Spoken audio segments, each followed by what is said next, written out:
I wrote a piece back when I was in the domestic violence relationship, and I was trying to find a way out. And I think about how many of our young girls are using relationships or taking risks, like hanging out with folks that can offer a safe place to sleep, and putting themselves in situations where their lives will be changed forever. And if we can help them avoid that, then that is going to be the sustainability for our future, because we already know that women are nurturers and that we take care of people. And I'd just like to share the piece that I wrote. It goes, swiftly, I gotta move 10 feet. I'm trippy, cause you wanna tempt me and tipsy, and you don't even wanna see me flipsy. And so I try to keep peace, respect a chick, don't check a chick. I got a whole checklist that'll wreck your best bet is to dip and go on and let it sit, but don't trip, get a grip. Cause I've been here before and I can't take it no more. Now I'm trying to see what's best for me, so let me breathe. Inhale, exhale. And if you can't tell when I want to set sail, yeah, I've been to jail, but I need to be bailed out of this hell. And so I guess I'm gonna go now, because this is the life you gave me. You wonder why I act so crazy? I don't like the way things are changing. And so I guess I gotta find my own way. Let's build the social support structures around our women that allows for them to powerfully step into those nurturing roles that we already are. Let's bring sustainable solutions to the way we bring housing justice.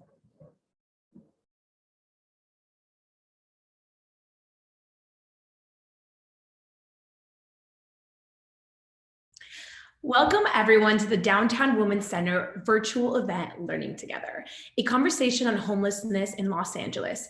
I'm your event host, Julissa Prado, and I'm excited to have you join our discussion this afternoon, and I hope it empowers you to be a part of the solution of ending homelessness in Los Angeles. DWC envisions a Los Angeles with every woman housed and on a path to personal stability. Its mission is to end homelessness for women in Greater Los Angeles through housing, wellness, employment, and advocacy. For those of you who may be new to DWC, they are the first and only organization in Los Angeles focused exclusively on serving and empowering women experiencing homelessness and formerly homeless women. Over the last few months, DWC has asked its community to share their top questions about homelessness in LA. Today, our panelists will address these questions so that we can all feel educated about these issues and feel confident in conversations with friends and family members about the causes and solutions for homelessness. This event is part of the DWC's To Get Her Housed campaign, which aims to raise significant funding to support women experiencing homelessness in Los Angeles. The goal is to raise $800,000, and DWC is more than halfway there, but still need the support of our community members. If you can please donate, fundraise, or share our campaign, it would be so appreciated. You can find more about it by clicking the link in the chat. We will also share more information about signing up for the campaign's 7-day advocacy challenge, which starts today. Now, I'd like to introduce our expert panel who will weigh in on our pre-submitted questions from the community. Our panelists will only address the top questions we've received, but if you have any questions that come up during the discussion, please feel free to put them in the chat and our chat moderators will respond directly with you afterwards. First up is CEO at the Downtown Women's Center, Amy Turk. Amy Turk is a CEO, Chief Executive Officer of the Downtown Women's Center. Ms. Turk joined DWC in 2013 as Chief Program Officer. In 2018, she was named DWC's Chief Innovation Officer and provided leadership in developing and implementing new organizational projects that fostered vital relationships with community partners and resulted in the doubling of the number of supportive housing units available to homeless women in LA. In this position, she also created the Domestic Violence Homeless Service Coalition, which she currently co-chairs, and conducted trainings that brought trauma-informed care practices to providers of homeless services throughout Los Angeles County and beyond. Ms. Turk has worked in the field of social work and homeless services since 2001 and is a licensed clinical social worker. Welcome, Amy. Thank you, Julissa. Next up, we have domestic violence and homeless service advocate, LaRae Cantley. LaRae is the co-founder of the Housing Justice LA podcast, public speaker, consultant, renowned advocate for housing solutions and social justice activist. She enjoys artistic expression as a means of liberation and healing through her involvement in the Corporation for Supportive Housing Speak Up program, the Domestic Violence Homelessness Service Coalition, and LAHSA as a lived experienced expert. Welcome, LaRae. Thank you. Next up, we have City Council member Nithya Raman. Nithya Raman is a mother of 5-year-old twins, an urban planner, co-founder of the homeless service nonprofit, SELA, former executive director of Time's Up Entertainment, and the current representative of LA's 4th Council District. She ran for office on a platform of delivering housing and moving faster to meet our city's climate goals.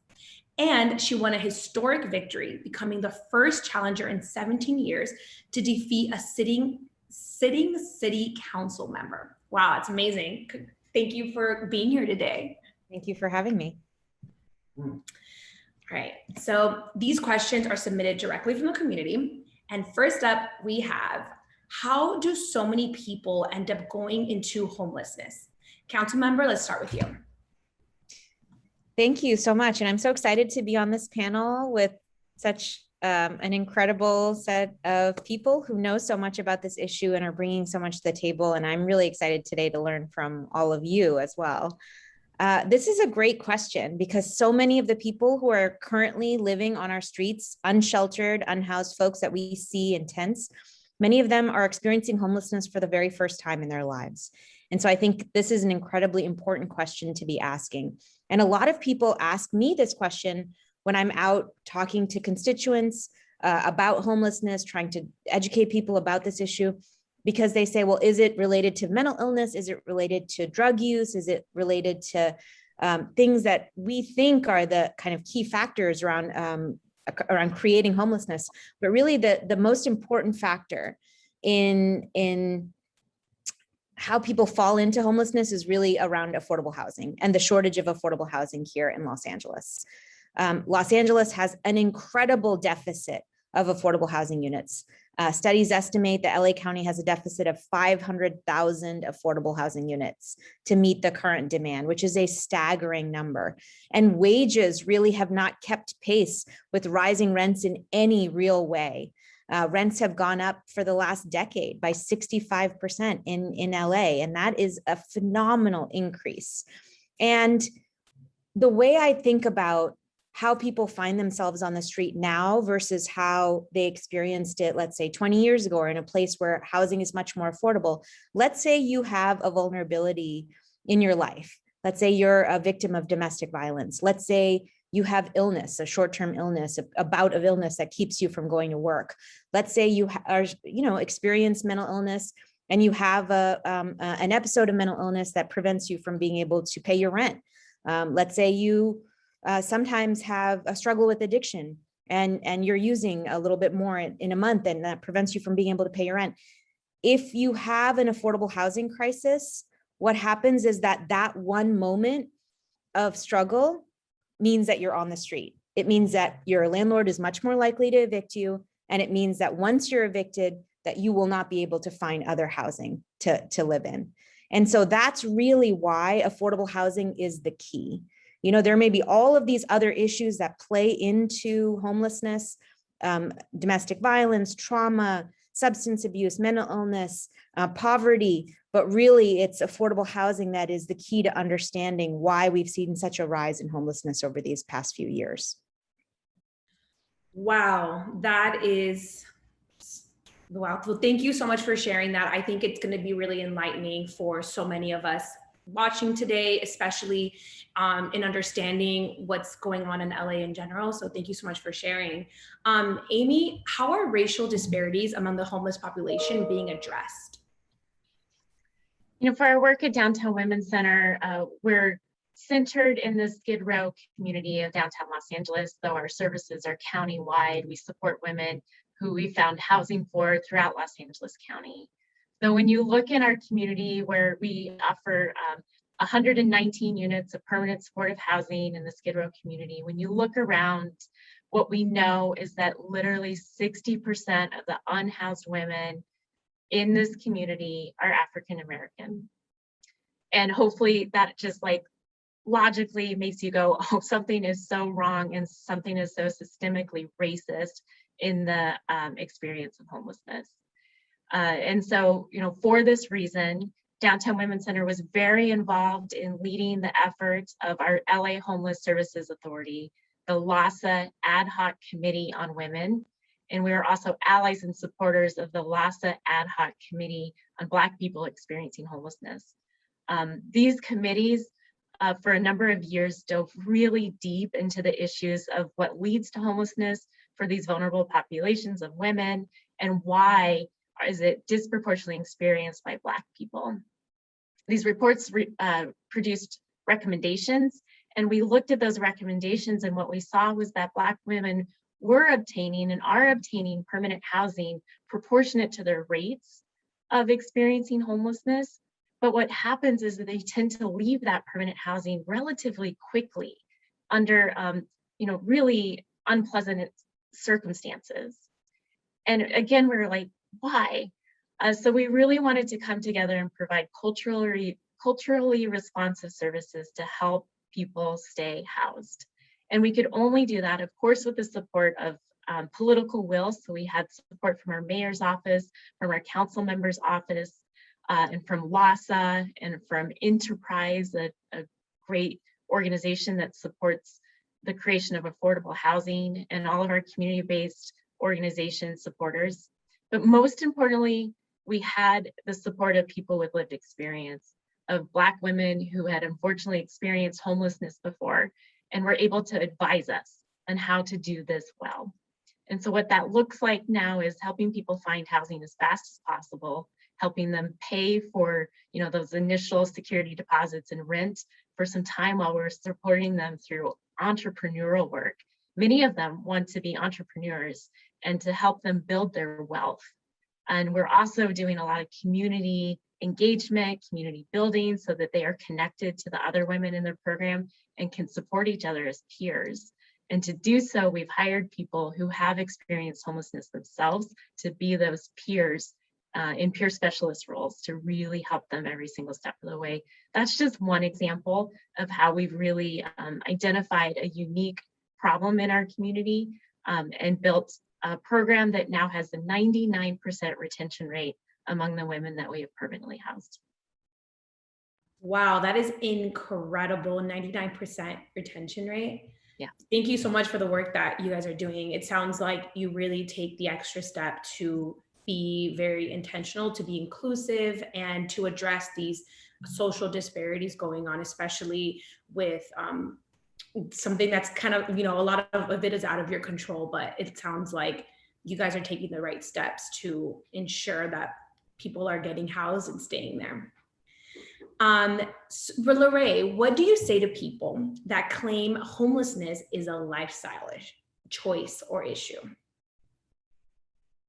Well, I'm so glad to hear all of what has already been shared, and understanding that, and what my partners have already brought to the table, is that it's so much more than a person choosing to live in circumstances that don't allow for them to have a peace of mind or the opportunities to take risks that are healthy, right? Healthy risks like to be an entrepreneur or to choose to spend more time going to school than investing in career, right? So their risks are looking entirely different. Their risks are looking like, do I choose to spend money on my medicine or on my food? If I take people back to that stage of, remember when we were an infant, nobody as a child was like, oh, I can't wait to live homeless. No, people came into the world and they wanted to be loved and they wanted to have social supports and they wanted to be invested in, and things happened. And if you ever sit down to talk with a person who is living on the streets, who have now chosen to say, this is the better choice, if you got to know them, then you would hear that there was an impact on their life where they were engaging with systems and services and policies that negatively stored in them that this is something that is not going to work for me, so I might as well take the latter and just have some sort of choice, which is going back to the greatness of the trauma-informed practices. But people want to have some sort of choice over their life. And just to take a look at, why are they making the choice to use substances as a means of remedying this constant ongoing dis-ease of trying to figure out what's my next step? Where am I going next? Where am I eating next? Where am I showering next? Can you imagine that being someone's everyday constant thought pattern, to where eventually it brings me to a question that my son Royalty brought to me. He was like, how do you get to a mental breakdown? It's when the weights of the world have weighed so heavily upon you that you would rather choose what feels most easiest. And that is why someone will say, I'd rather live on the streets, off the grid, on my own. I want to have a choice. Wow, that is so powerful. Thank you so much for sharing that. That is why it's so important to humanize this experience and really get to hear from people that are directly speaking to people in these situations. Like, thank you so much for sharing that. I think it's so powerful for us to hear that experience and to better understand what is going on. Yeah, and I just wanted to thank you for that. It was so so compassionate and so moving. And I also just wanted to say that this question about homelessness being a choice often actually reflects the lack of choices that people have in terms of housing options to get off of the streets too. Yeah. And when I'm looking at my district and serving unhoused folks in my district, the thing constraining me from being able to serve them is really my lack of housing options. And I spend a lot of my time, and my staff spends a lot of their time, trying to find options for people, trying to increase the number of units that we have, trying to find money for housing vouchers or whatever it may be. And I just want to point to the fact that we have recently in Venice seen a very successful encampment to home effort where I think over 200 people have now been brought indoors. And the thing that worked was repeated offers of services and housing from people that folks experiencing homelessness trusted. And that the housing being offered met their needs, meaning that if they were part of a family unit, that the housing accommodated their family members, that if they had a pet, that housing accommodated a pet, that if they had a lot of stuff, that they had, that people were able to store that their own things, their own property, the things that were meaningful for them. And I think if we can approach this as, how do we make this work for people? That is the way to say, to make this a choice that works for people, and I just, whenever I look at it, hear that question, I always want to turn it back on its head to say, we just don't have the housing. We just don't even have the shelter. We have nothing here in Los Angeles, and we need to be working towards creating so much more of that. Yeah, it's like LaRae's point where she said that how can you be in a position to want to take a risk to go to college, start a business, if your foundation is unstable? And it's like, when you think about that foundation, it's not just like emotional, it's not just like mental, it's physical, like your actual living foundation. When that is unstable, how can you feel secure enough to make decisions that are going to impact not just your future, your possible, children's future, your family's future? I think that it really puts it into perspective. The next question, Councilmember, what are the actual demographics of the homeless population? Well, homelessness has been going up in Los Angeles over the past few years. So in 2019, homelessness went up by 14% in the city of Los Angeles. But homelessness among women actually went up by even more than that, 16%. Now there's about 20,000 women who are experiencing homelessness in Los Angeles, which is a staggeringly large number. And I mentioned this earlier, but 2/3 of those who are experiencing homelessness, who are unsheltered, are actually experiencing homelessness for the very first time. And so that to me tells us something about the nature of the crisis that we're facing. There's also significant racial disparities in our unhoused population.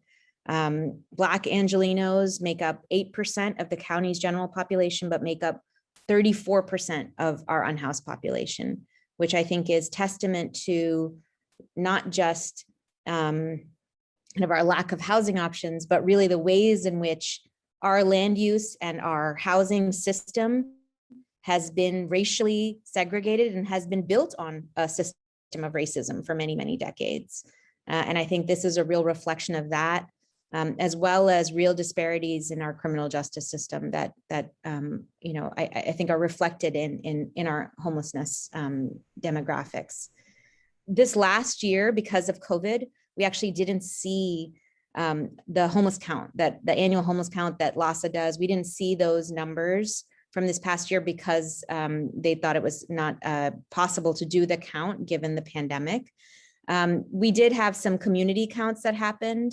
So people got together and volunteered, and we had community counts that happened across 83 census tracts mostly in central Los Angeles. Some of them overlapped in our district, and those numbers did actually find something which I think, if true for the whole city, could be good, which is that homelessness either leveled off in many neighborhoods or actually decreased by up to 12% in Hollywood, which was a huge decrease.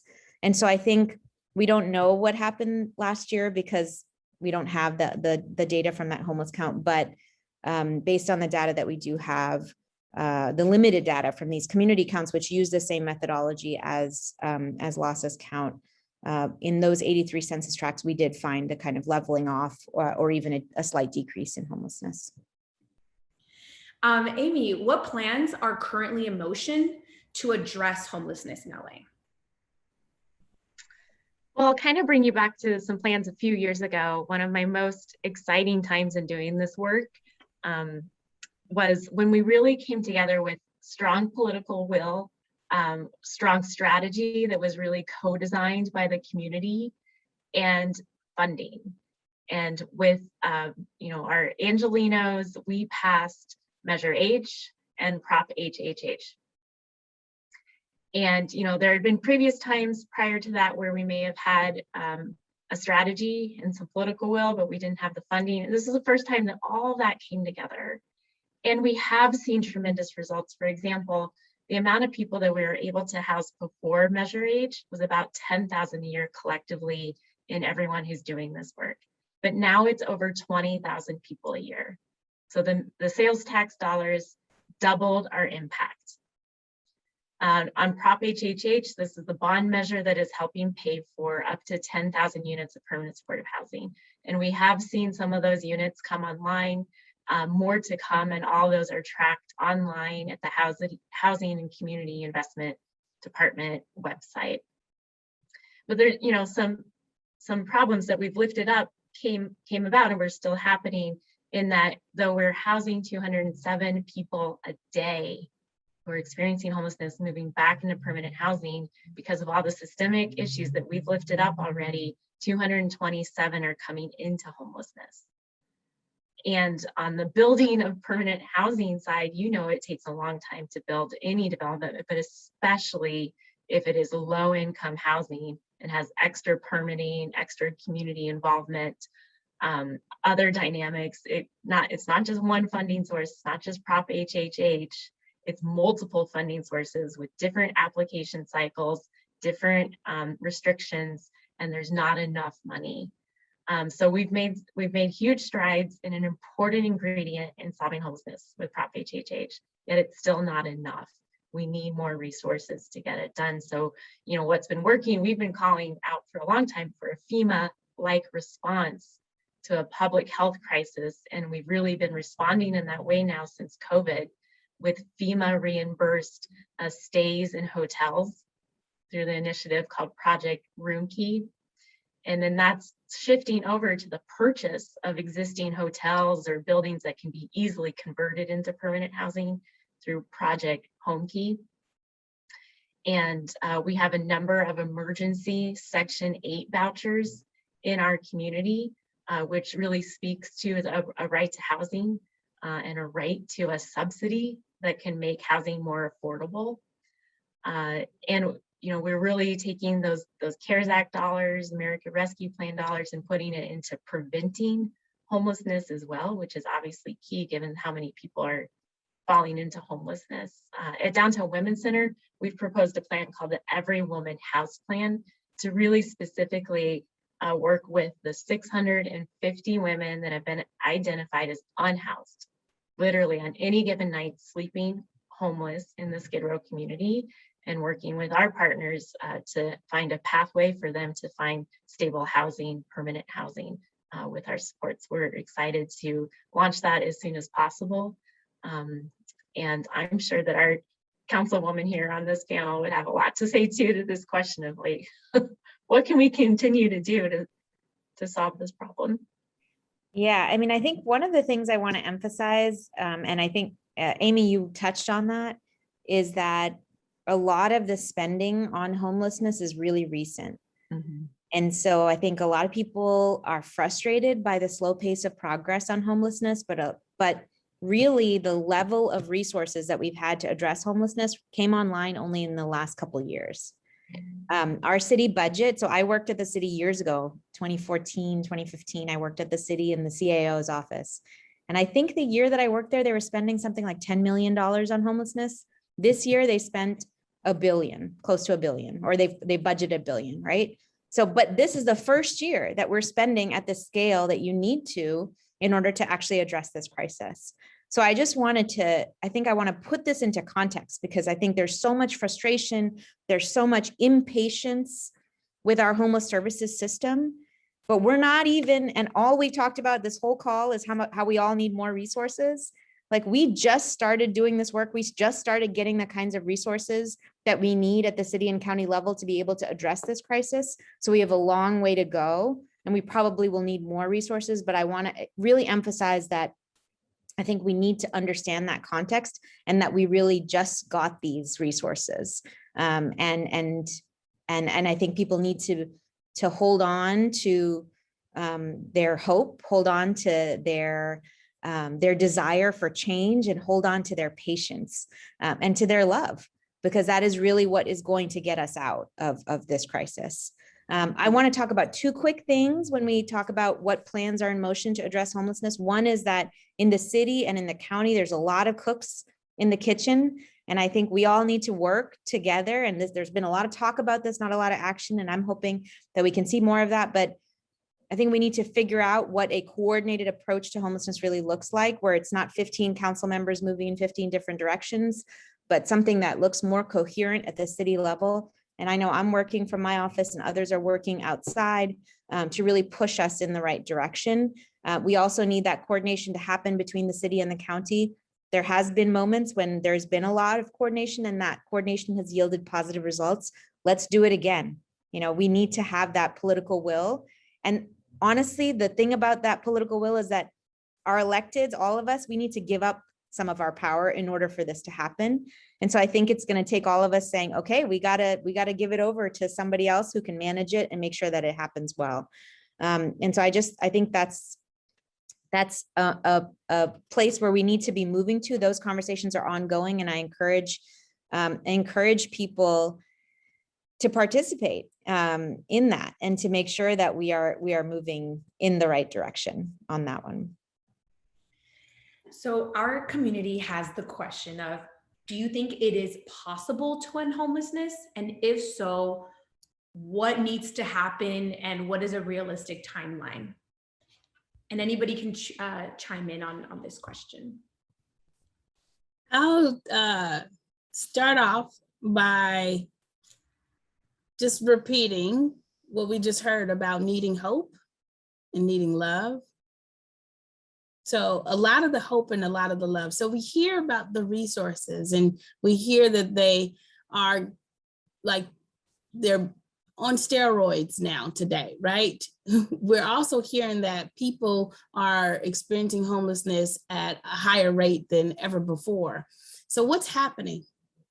There's something happening within the people being with people dynamic that is impacting the system. So the system is made up of people.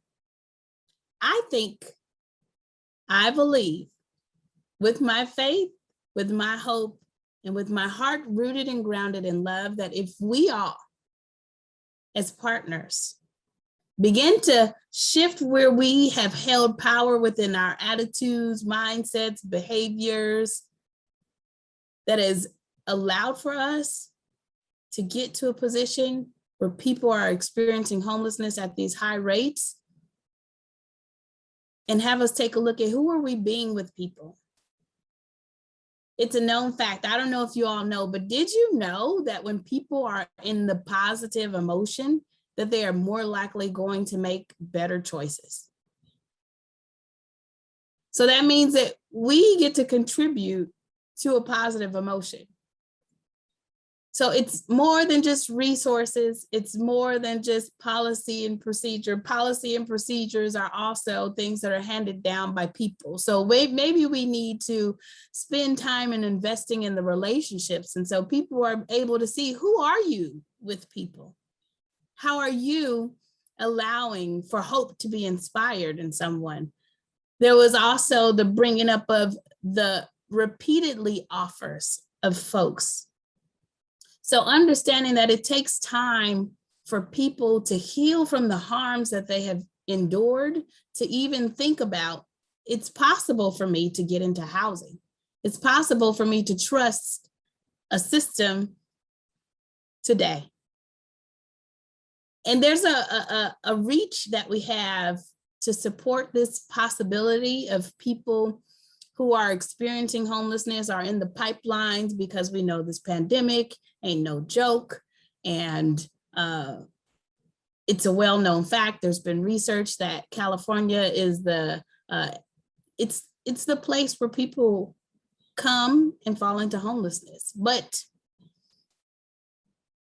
the hope is, when we do this partnering and when we bring everyone in, if we think about everyone that's in Los Angeles County, if we tap into everybody who has experienced homelessness and we learn from them, we bring them in as partners to create solutions, sustainable solutions, and we allow for them to spearhead how these systems can be shifted and adjusted, and so that the hope is living outside of policy and resources, but it's living in the hearts of people. We know that there's innovations like accessory dwelling units, there's innovations like the cooperative community, and that's so real when you want to change the way that housing has not worked for people who haven't been able to have a home ownership,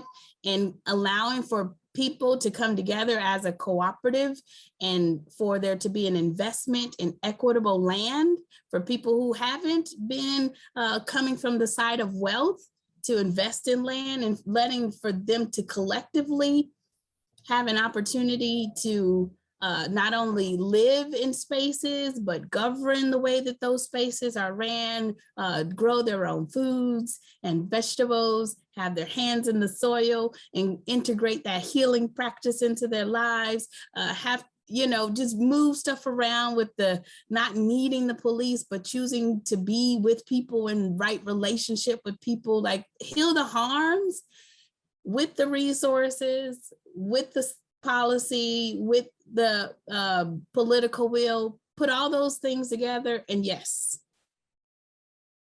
it's possible.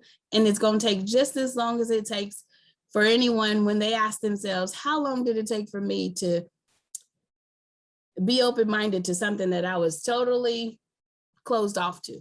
How long did it take? They say it take at least 60 days to break a habit, but after you break a habit, now you move into a place of willingness, and after you moved into a place of willingness, now you got to get into action, and then once you get into action, you got to actually continue to practice it, and then you'll see results. It took me 9 years to come to a place where I've seen transformation in myself that I said I'm not turning back, and so I'm going to say give it at least a lifetime, and stay hopeful and stay in love. I love this. I think we can all agree that we would all love to see that transformation. And it's just so inspiring to hear your experience directly, LaRae. You bring so much joy and love, and your energy is just so captivating. Like, you're talking and I want to cry. Like, you have such a beautiful spirit. So thank you so much for sharing it with us. And wow, yeah, your words are just so powerful. I wish more people had that kind of love and hope and energy. You just transmit just so much love. I think we can all agree how amazing her energy is. So with that, I think we're all on board that we all want to do whatever we can to bring this change to light. Councilmember, what can we do to help? What can people listening, all of us, what would you like us to do to help this come to life?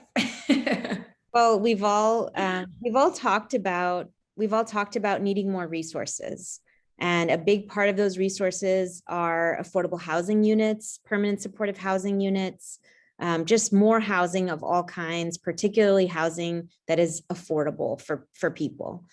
And so the hardest part is that when you're an elected official here in Los Angeles, you have a lot of control over land use in your own in the district, in the neighborhoods that you represent. And when you hear about land use decisions, you only hear from people who are angry about those land use decisions. So when you're trying to build affordable housing, when you're trying to propose resources for people experiencing homelessness, you hear from a lot of people who some of whom just say no, and some of whom have a lot of questions, which is absolutely fair. They're welcome to ask their questions. They're welcome to come and have their questions answered. But I would love to hear also from the community that says yes. I want to hear from a community that welcomes more housing into their neighborhoods. I want to hear from a community that wants to welcome resources for vulnerable residents in their neighborhoods. I want to hear from the community that says yes to drop-in centers for folks experiencing homelessness. I just want to hear from that community of yes. And I think the more that we can be a part of that and create that in LA, I think the more that we can do to address homelessness immediately. The other thing that I wanted to just say, and partly in response to LaRae, your moving words from before, I helped to start a neighborhood homeless coalition in the Silver Lake. So I live in Silver Lake, and it served the neighborhoods in and around Silver Lake. So it served a part of the city where before I started this work, we didn't have a lot of resources for people experiencing homelessness. And we had a growing number of people who were living in their cars and living in encampments. And what has emerged from that has been really remarkable for me to witness, because it gives me hope and it gives me inspiration, which is exactly those people who never give up on people who are experiencing homelessness, who walk with them, who try and fight with them for the resources that they need from a system that is often feels like it's designed to ignore their needs. And these are volunteers, and they build relationships of trust with people, and they don't give up on them, and they open their hearts to them. And I think the more that we can create opportunities for people to volunteer in that intensive way, where they can come back week after week, maybe multiple times a week, to really get to know individuals and to support them and to be a partner with them and to create a community that supports them through that journey from encampment into a home, I think the more that Los Angeles can really work to end homelessness. Wow, that's amazing.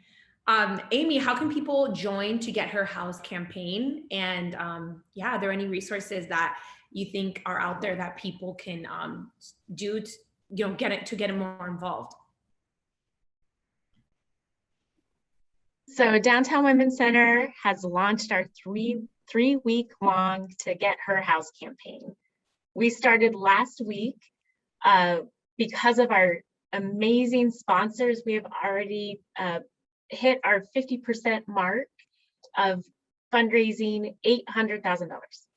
Though everyone can get involved. This is a very inclusive campaign. So everyone can set up a peer-to-peer fundraising page on your own, through your own social media, or just emailing it out. You can create your own webpage with us.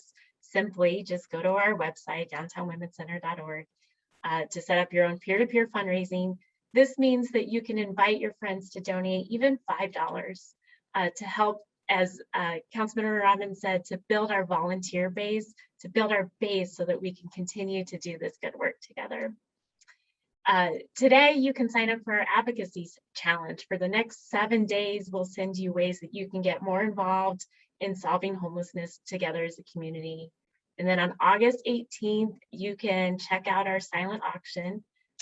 We have a ton of great prizes and things that you can do as Angelinos right now.